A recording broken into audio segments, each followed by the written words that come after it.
ओ भगवान की जय। प्यारे कृष्ण कन्हैया लाल की जय। श्री अग्नि पुराण अध्याय 89 एक तत्व दीक्षा विधान। भगवान शिव ने कहा कि हे स्कंद, अधुना लघु होने के कारण एक तत्व की दीक्षा उपदेश दिया जाता है। यथावसर यथोचित विधि से स्वकीय मंत्र द्वारा सूत्रबंध आदि कर्म करना चाहिए। तत्पश्चात काल, अग्नि आदि से लेकर शिव पर्यंत समस्त तत्वों का प्रविभावन अर्थात चिंतन करना चाहिए। शिव तत्व में अन्य सभी तत्व धागे में मनकों की भांति पिरोए हुए हैं। शिव तत्व आदि का आवाहन करना चाहिए। गर्भाधान आदि संस्कारों का पूर्ववत निष्पादन करना चाहिए, परंतु मूल मंत्र से सर्वशुल्क समर्पण करना चाहिए। इसके बाद तत्व समूहों से गर्भित पूर्णाहुति संप्रदान करना चाहिए। उस एक ही आहुति से शिष्य निर्वाण प्राप्त कर लेता है। शिव में नियोजन तथा स्थिरता का आपादान करने के लिए दूसरी पूर्णाहुति भी देनी चाहिए। उसको देकर शिव कलश के जल से शिष्य का अभिषेक करना चाहिए। इस प्रकार महापुराणों में श्रेष्ठ श्री विष्णु वामपाद स्वरूप कृष्ण द्वैपायन भगवान व्यास कृत अग्नि महापुराण अंतर्गत आगत विषयों का विवेचन संबंधी 89वां अध्याय पूरा हुआ। बोलो वृंदावन बिहारी लाल की जय। अध्याय 90 देवाधिदेव अभिषेक आदि विधान। देवाधिदेव भगवान श्री शिव शंकर ने कहा कि हे स्कंद, शिव के पूजन करके गुरु शिष्य आदि का अभिषेक करना चाहिए। इससे शिष्य को श्री की प्राप्ति हो जाती है। ईशान आदि 8 दिशाओं में 8 और मध्य में एक इस तरह 9 कलश स्थापित करना चाहिए। उन 8 कलशों में क्रमशः क्षारोद, क्षीरोद, दध्युदक, घृतोद, इक्षुरसोद, शुरोद, स्वादुदक तथा गर्भोद इन 8 समुद्रों का आवाहन करना चाहिए। इसी तरह क्रमानुसार उनमें 8 विद्येश्वरों का भी स्थापन क्रमानुसार उनमें 8 विद्येश्वरों का भी स्थापन करना चाहिए, जिनके नाम इस तरह हैं। Number 1 Shikhandi, number 2 Shrikanth, number 3 त्रिमूर्ति, नंबर 4 एक रुद्र, नंबर 5 एक नेत्र, नंबर 6 शिवोत्तम, 7वां सूक्ष्म और 8वां अनंत रुद्र। मध्यवर्ती कलश में शिव समुद्र तथा शिव मंत्र की स्थापना करनी चाहिए। याग मंडप की दिशा के स्वामी के लिए रचित स्नान मंडप में 2 हाथ लंबी और 8 अंगुल ऊंची एक वेदी बनाएं। उस पर कमल आदि का आसन बिठा देना चाहिए और उसके ऊपर आसन स्वरूप अनंत का न्यास करके शिष्य को पूर्वाभिमुख बैठाकर सकलीकरण पूर्वक पूजन करना चाहिए। कांजी, भात, मिट्टी, भस्म, दूर्वा, गोबर के गोले, सरसों, दही और जल इन सब के द्वारा उसके शरीर को मलकर क्षारोदक आदि के क्रम से नमस्कार सहित विद्येश्वरों के नाम मंत्रों द्वारा उपरोक्त कलशों के जल से शिष्य को स्नान कराएं और शिष्य मन ही मन यह धारणा करनी चाहिए कि मुझको अमृत से नहलाया जा रहा है। तत्पश्चात उसको 2 श्वेत वस्त्र पहनाकर शिव जी के दक्षिण भाग में बिठावें और उपरोक्त आसन पर पुनः उस शिष्य की पहले की ही भांति पूजा करनी चाहिए। इसके बाद उसको पगड़ी, मुकुट, योग, पट्टिका, करतरी, कैंची, चाकू या कटार, खड़िया, अक्षमाला और पुस्तक आदि अर्पित करना चाहिए। वाहन के लिए शिविका आदि भी देनी चाहिए। उसके बाद गुरु उस शिष्य को अधिकार सौंपे। आज से आप भली भांति जानकर अच्छी तरह जांच परख कर किसी को दीक्षा, व्याख्या और प्रतिष्ठा आदि का उपदेश करना, यह आज्ञा सुनावे। उसके बाद शिष्य का अभिवादन स्वीकार कर और महेश्वर को नमस्कार करके उनसे विघ्न समूह का निवारण करने के लिए इस तरह याचना करनी चाहिए कि हे प्रभु शिव, आप गुरु स्वरूप हैं। आपने इस शिष्य का अभिषेक करने के लिए मुझको आदेश दिया था, उसके अनुसार मैंने इसका अभिषेक कर दिया। यह संहिता में पारंगत है। मंत्र चक्र की तृप्ति के लिए 5-5 आहुतियाँ देनी चाहिए, फिर पूर्णाहुति हवन करना चाहिए। इसके बाद शिष्य को अपने दाहिने बिठाएं। शिष्य के दाहिने हाथ की अंगुष्ठ आदि अंगुलियों को क्रमशः दग्ध दर्भांग शंबरों से ऊषरत्व के लिए लांछित करना चाहिए। उसके हाथ में फूल देकर उससे कलश, अग्नि एवं शिव को नमस्कार करवावें। उसके बाद उसके लिए कर्तव्य का आदेश दें। आपको शास्त्र के अनुसार भली भांति परीक्षा करके शिष्यों को अनुग्रहित करना चाहिए। मानव आदि का राजा की भांति अभिषेक करने से अभीष्ट की प्राप्ति हो जाती है। ओम श्लीम पशु हुम फट यह अस्त्रराज पाशुपत मंत्र है। इसके द्वारा अस्त्रराज का पूजन और अभिषेक करना चाहिए। इस प्रकार महापुराणों में श्रेष्ठ श्री विष्णु वामपाद स्वरूप कृष्ण द्वैपायन भगवान व्यास कृत अग्नि महापुराण अंतर्गत आगत विषयों का विवेचन संबंधी 90वां अध्याय पूरा हुआ। बोलो वृंदावन बिहारी लाल की जय। अध्याय 91 देवार्चन की महिमा तथा विविध मंत्र एवं मंडल का कथन। देवाधिदेव भगवान श्री शिव शंकर ने कहा कि हे स्कंद, अभिषेक हो जाने पर दीक्षित पुरुष को शिव, विष्णु तथा सूर्य आदि देवताओं का पूजन करना चाहिए। जो शंख, भेरी आदि वाद्यों की ध्वनि के साथ देवताओं को पंचगव्य से स्नान कराता है, वह अपने वंश का उद्धार करके स्वयं भी देवलोक को जाता है। हे अग्निनंदन, कोटि सहस्र वर्षों में जो पाप उपार्जित किया गया है, वह सभी देवताओं को घी का अभ्यंग लगाने से भस्म हो जाता है। एक आढ़क घी आदि से देवताओं को नहलाकर मनुष्य देवता हो जाता है। चंदन का अनुलेप लगाकर गंध आदि से देव पूजन करना चाहिए तो उसका भी वही फल है। थोड़े से आयास के द्वारा स्तुति पढ़कर यदि सदा देवताओं की स्तुति की जाए तो वे भूत और भविष्य का ज्ञान, मंत्र ज्ञान, भोग तथा मोक्ष संप्रदान करने वाले होते हैं। यदि कोई मंत्र के शुभ अशुभ फल के विषय में प्रश्न करता हो तो प्रश्नकर्ता के संक्षिप्त प्रश्न वाक्य के अक्षरों की संख्या गिन ले। उस संख्या में 2 से भाग देना चाहिए। 1 बचे तो शुभ और 0 बचे या 2 बचे तो अशुभ फल जाने। 3 से भाग देने पर मूल धातु रूप जीव का परिचय मिलता है, अर्थात 1 शेष रहे तो वात जीव, 2 शेष रहे तो पित्त जीव और 3 शेष रहे तो कफ जीव जाने। 4 से भाग देने पर ब्रह्मांड आदि वर्ण बुद्धि होती है। तात्पर्य यह है कि 1 बाकी बचे तो उस मंत्र से ब्राह्मण बुद्धि, 2 बचने पर क्षत्रिय बुद्धि, 3 बचने पर वैश्य बुद्धि और 4 शेष रहने पर शूद्र बुद्धि कहना चाहिए। 5 से भाग देने पर शेष के अनुसार भूत तत्व आदि का बोध होता है, अर्थात 1 आदि शेष रहने पर पृथ्वी आदि तत्व का परिचय मिलता है।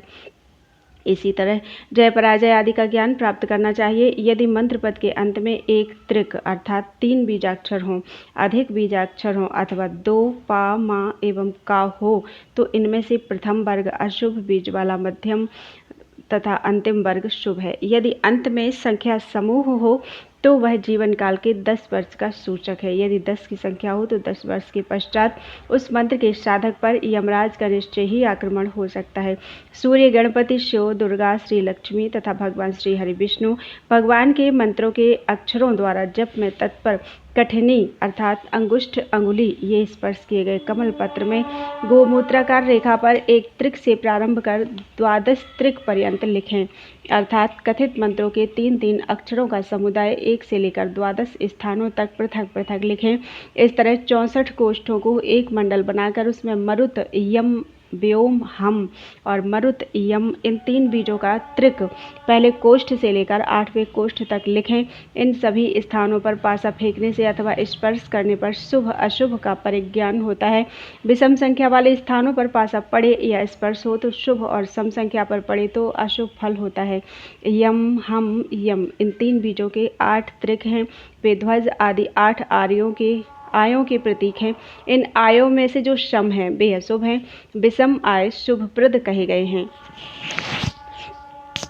का आदि अक्षरों को 16 स्वरों से तथा 16 स्वरों को का आदि से युक्त करके उन सब के साथ आम, ईम यह पल्लव लगा देना चाहिए। पल्लव युक्त इस सस्वर कादि अक्षरों को आदि में रखकर उनके साथ त्रिपुरा के नाम मंत्र को पृथक पृथक संबद्ध करना चाहिए। उनके आदि में ओम ह्रीम जोड़ें और अंत में नमः पद लगा देना चाहिए। इस तरह पूजन कर्म के उपयोग में आने वाले इन मंत्रों का प्रस्तार 20,108 की संख्या तक पहुंच जाता है। आम, ह्रीम इन बीजों से युक्त सरस्वती, चंडी, गौरी तथा दुर्गा के मंत्र हैं।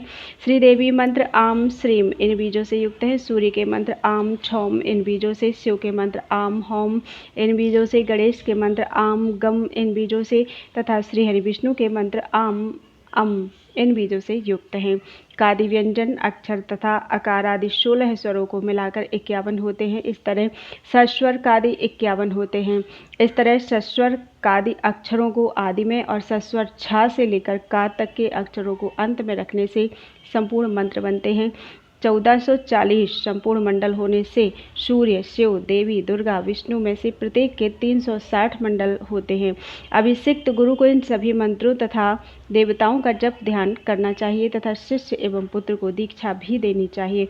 इस प्रकार महापुराणों में श्रेष्ठ श्री विष्णु वामपाद स्वरूप कृष्ण द्वैपायन भगवान व्यास कृत अग्नि महापुराण अंतर्गत आगत विषयों का विवेचन संबंधी 91वां अध्याय पूरा हुआ। बोलो वृंदावन बिहारी लाल की जय।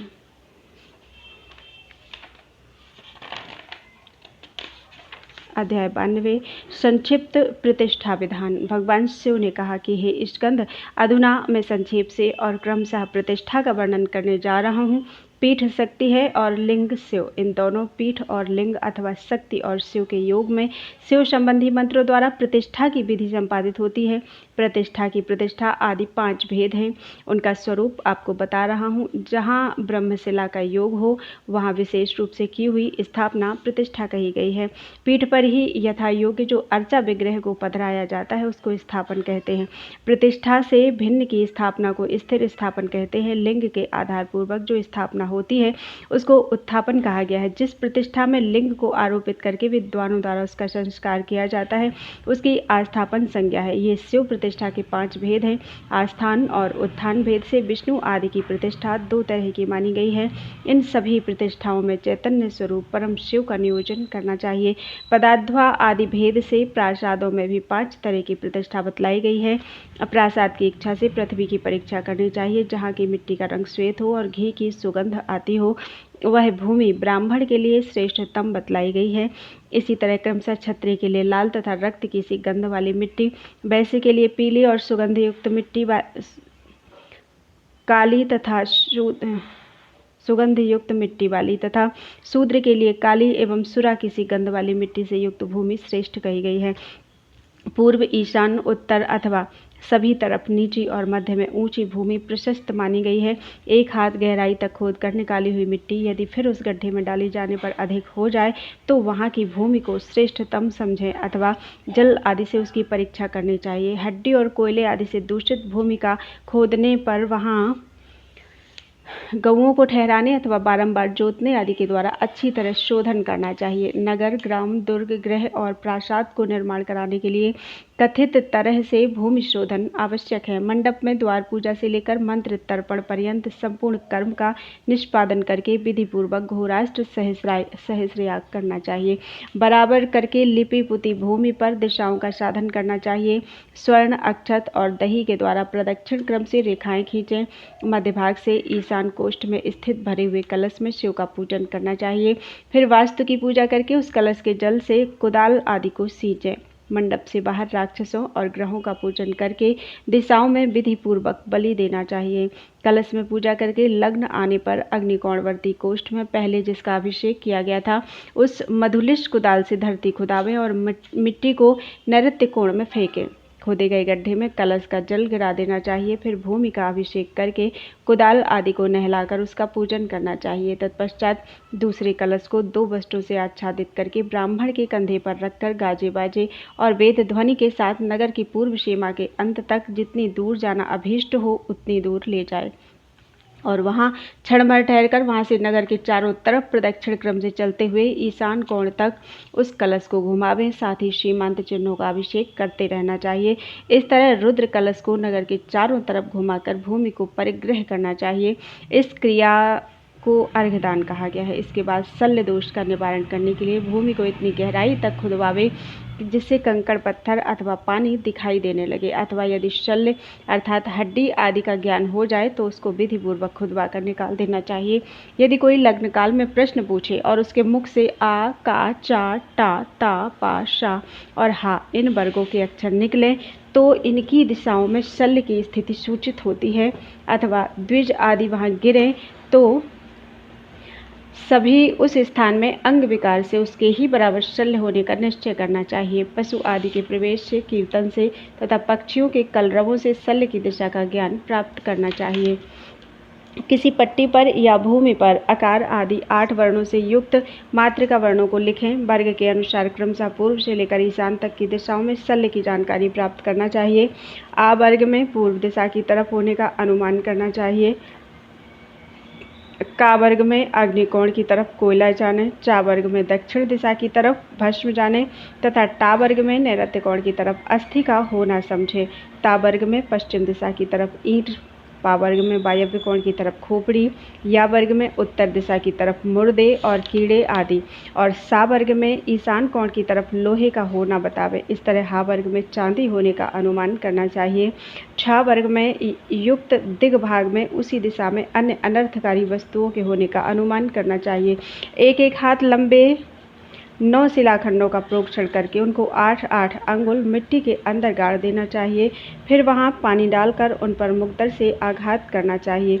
जिस समय वे प्रस्तर 3/4 भाग तक गड्ढे के अंदर धंस जाएं, तत्पश्चात उस खाद को भरकर लीप पोत कर वहां की भूमि को बराबर कर देना चाहिए। ऐसा करवाकर गुरु सम्मान अर्घ्य हाथ में लिए हुए आगे बताए जाने वाले मंडप या मंडल की तरफ जाएं। मंडप के द्वार पर द्वारपालों का पूजन करके पश्चिम द्वार से उसके अंदर प्रवेश करना चाहिए। वहां आत्मशुद्धि आदि कुंड मंडप का संस्कार करना चाहिए। कलश और बारधानी आदि का स्थापन करके लोकपालों तथा शिव अर्चन करना चाहिए। अग्नि का जनन और पूजन आदि सभी कार्य पूर्ववत करना चाहिए। तत्पश्चात गुरु यजमान के साथ शिलाओं के स्नान मंडप में जाए। वे शिलाएं प्रासाद लिंग के 4 पाए हैं। उनके नाम है क्रमशः धर्म, ज्ञान, वैराग्य और ऐश्वर्य। अधर्म, अज्ञान, अवैराग्य और अनैश्वर्य आदि। उनकी ऊंचाई 8 अंगुल की हो तो अच्छी मानी गई है। वे चतुरस्र हों और उनकी लंबाई 1 हाथ की हो। इस माप से प्रस्तर की शिलाएं बनवानी चाहिए। ईंटों की शिलाओं का माप आधा होना चाहिए। प्रस्तर खंड से बने हुए प्रासाद में जो शिलाएं उपयोग में लाई जाएं अथवा ईंटों के बने हुए मंदिर में जो ईंटें लगे उनमें से 9 शिलाएं अथवा ईंटें वज्र आदि चिन्हों से अंकित हों अथवा 5 शिलाएं कमल के चिन्हों से अंकित हों। इन अंकित शिलाओं से ही मंदिर निर्माण का कार्य किया जाए। 5 शिलाओं के नाम इस तरह हैं: नंदा, भद्रा, जया, रिक्ता, पूर्णा। इन 5 के निधि कुंभ इस तरह हैं: पद्म, महापद्म, शंख, मकर और समुद्र। 9 शिलाओं के नाम इस तरह हैं: नंदा, भद्रा, जया, पूर्णा, अजिता, अपराजिता, विजया, मंगला और नवमी शिलाधरणी है। इन नवों के निधि कलश क्रमशः इस तरह जानने चाहिए: सुभद्र, विभद्र, सुनंद, पुष्पदंत, जय, विजय, कुंभ पूर्व और उत्तर। प्रणवमय आसन देकर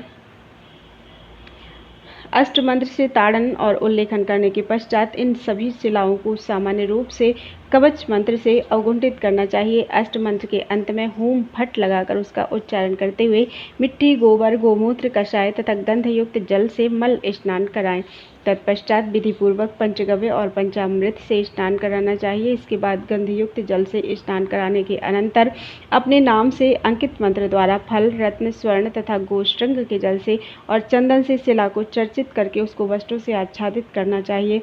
स्वर्णों आसन देकर याग मंडप की परिक्रमा करके उस शिला को ले जाएं और हृदय मंत्र द्वारा उसको शैया अथवा कुश के बिस्तर पर सुला देना चाहिए।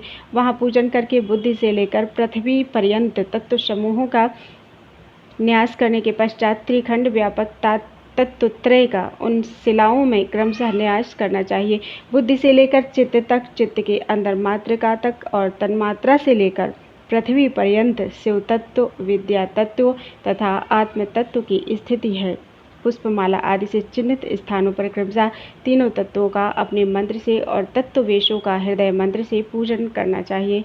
पूजन के मंत्र इस तरह हैं: ओम हूम शिव तत्वाय नमः, ओम हाम शिव तत्वाधिपाय रुद्राय नमः, ओम हाम विद्या तत्वाय नमः, ओम हाम विद्या तत्वाधिपय विष्णवे नमः, ओम हाम आत्म तत्वाय नमः, ओम हाम आत्म तत्वाधिपतये ब्रह्मणे नमः। प्रत्येक तत्व और प्रत्येक शिला में पृथ्वी, अग्नि, यजमान, सूर्य, जल, वायु, चंद्रमा और आकाश, इन 8 मूर्तियों का न्यास करना चाहिए। फिर क्रमशः सर्व, पशुपति, उग्र, रुद्र, भव, ईश्वर, महादेव तथा भीम, इन मूर्तीश्वरों का न्यास करना चाहिए। मूर्तियों तथा मूर्तीश्वरों के मंत्र इस तरह हैं: ओम धरामूर्तये नमः, ओम धराधिपतये सर्वाय नमः। इसके बाद अनंत आदि लोकपालों का क्रमशः अपने मंत्रों से न्यास करना चाहिए। इंद्र आदि लोकपालों के बीज आगे बताए जाने वाले क्रम से इस प्रकार जानने चाहिए। लूम रूम यूम ब्रूम श्रूम श्रूम श्रूम हूम छूम। यह 9 शिलाओं के पक्ष में बतलाया गया है। जिस समय 5 पद की शिलाएं हों, तत्पश्चात प्रत्येक तत्वमयी शिला में स्पर्श पूर्वक पृथ्वी आदि 5 मूर्तियों का न्यास करना चाहिए। कथित मूर्तियों के 5 मूर्ति इस तरह हैं: ब्रह्मा, विष्णु, रुद्र, ईश्वर और सदाशिव। इन पांचों का कथित 5 मूर्तियों में पूर्ववत पूजन करना चाहिए। ओम पृथ्वी मूर्तये नमः, ओम पृथ्वी मूर्त्याधिपतये ब्रह्मणे नमः इत्यादि मंत्र पूजन के लिए जानने चाहिए। क्रमशः 5 कलशों का अपने नाम मंत्रों से पूजन करके उनको स्थापित करना चाहिए। मध्य शिला के क्रम से विधि पूर्वक न्यास करना चाहिए। विभूति, कुशा और तिलों से अष्टमंत्र द्वारा प्राकार की कल्पना करनी चाहिए।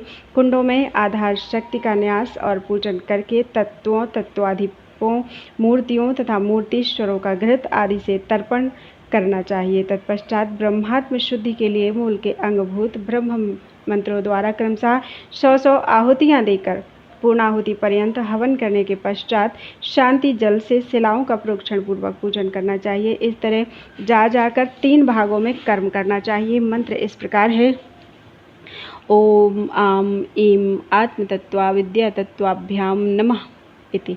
कुश के मूल आदि से क्रमशः तत्वेश आदि 3 का स्पर्श करना चाहिए। इसके बाद ह्रस्व दीर्घ के प्रयोग पूर्वक तत्वानुसंधान करना चाहिए। इसके लिए मंत्र इस प्रकार हैं: ओम ईम ऊम विद्या तत्वा शिव तत्वाभ्याम नमः। उसके बाद घी और मधु भरे हुए पंचरत्न युक्त और पंचगव्य से अग्रभाग में अभिषिक्त 5 कलशों का, जिनके देवता पंचलोकपाल हैं, अपने मंत्रों से पूजन करके उनके सन्निकट हवन करना चाहिए। फिर समस्त शिलाओं के अधिदेवताओं का ध्यान करना चाहिए। वे शिलाधिदेवता विद्या स्वरूप हैं, स्नान कर चुके हैं, उनकी अंग कांति स्वर्ण के समान उद्दीप्त है। वे उज्ज्वल वस्त्र धारण करते हैं और समस्त आभूषणों से संपन्न हैं। न्यूनता आदि दोष दूर करने के लिए तथा वास्तु भूमि की शुद्धि के लिए अष्ट मंत्र द्वारा पूर्णाहुति पर्यंत 100 आहुतियां देनी चाहिए। इस प्रकार महापुराणों में श्रेष्ठ श्री विष्णु वामपाद स्वरूप कृष्ण द्वैपायन भगवान व्यास कृत अग्नि महापुराण अंतर्गत आगत विषयों का विवेचन संबंधी 92वां अध्याय पूरा हुआ। बोलो वृंदावन बिहारी लाल की जय।